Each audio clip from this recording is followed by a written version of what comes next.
everybody, welcome to Floaty Lady Tattoo. Smash that like button and subscribe to support my channel. Before we get into today's video, I wanted to show off one of my new t-shirts from my website, floatyladytattoo.com.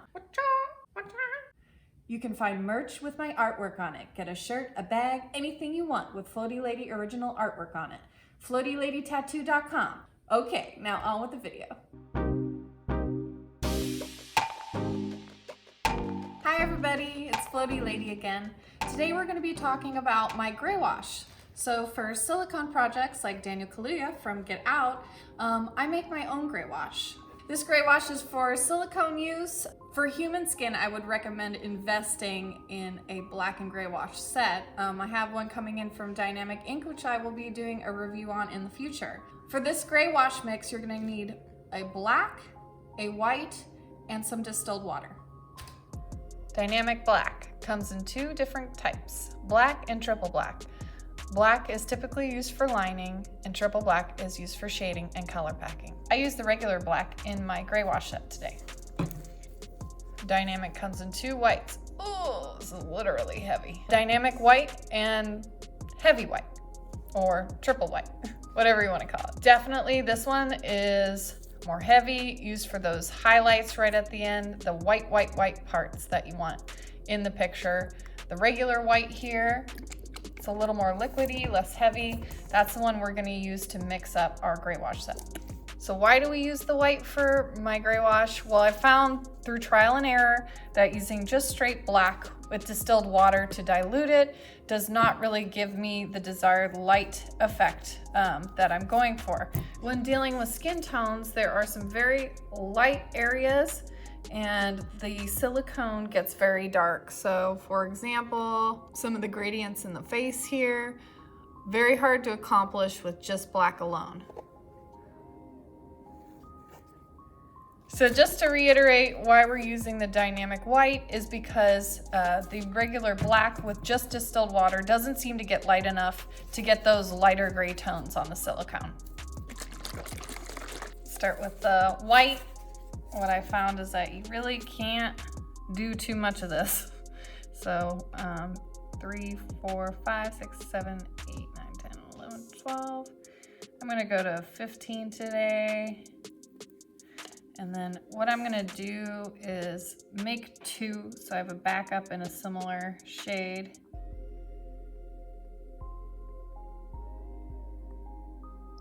So we'll get polluted at some point, I'm sure.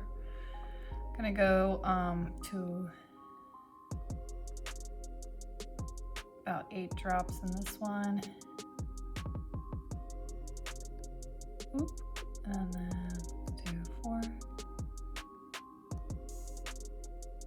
The white's actually easy to pour compared to the black because we're just gonna put 1 drop of black in each.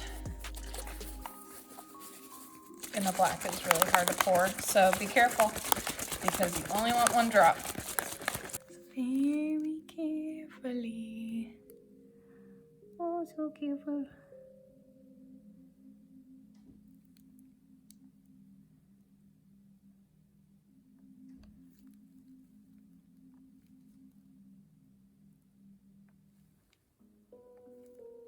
Okay, and then I'm gonna get my regular black going in here.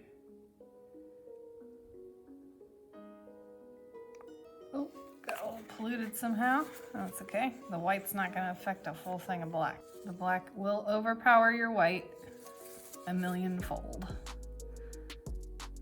You can go from light to dark, but not back to light. So if that happens, you're gonna wanna dip it in some water. This nice little palette here comes with space to put water bath. Or I guess if you wanted to, you could put more ink in here.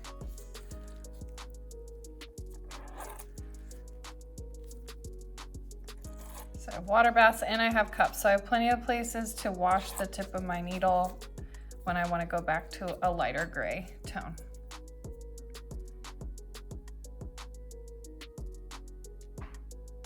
On the silicone, it's a good idea to almost test out and see how light you can get first, Working dark to light is not always the most efficient on silicone, although my understanding is that's how you want to work on skin.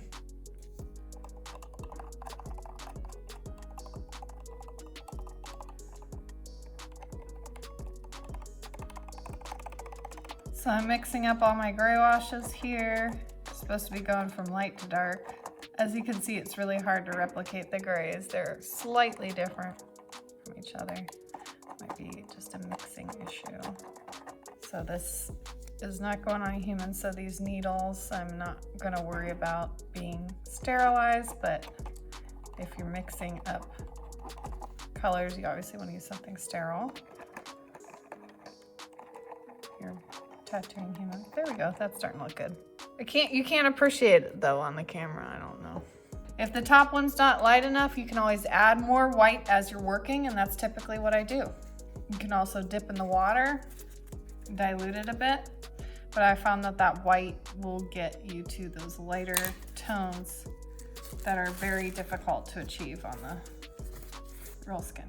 Then we have some triple black. I think I will be getting to that today, so I'm gonna fill up some triple black. And we have some heavy white. I think I'll be getting to that later, so I'm gonna hold off on that because I think that one might dry out a little bit as I'm working. Okay, so I've got a nice little gray wash set ready to go here, and just remember, if it's looking a little too dark, you can always add more white. In fact, I could put a little white over here just for lightening purposes.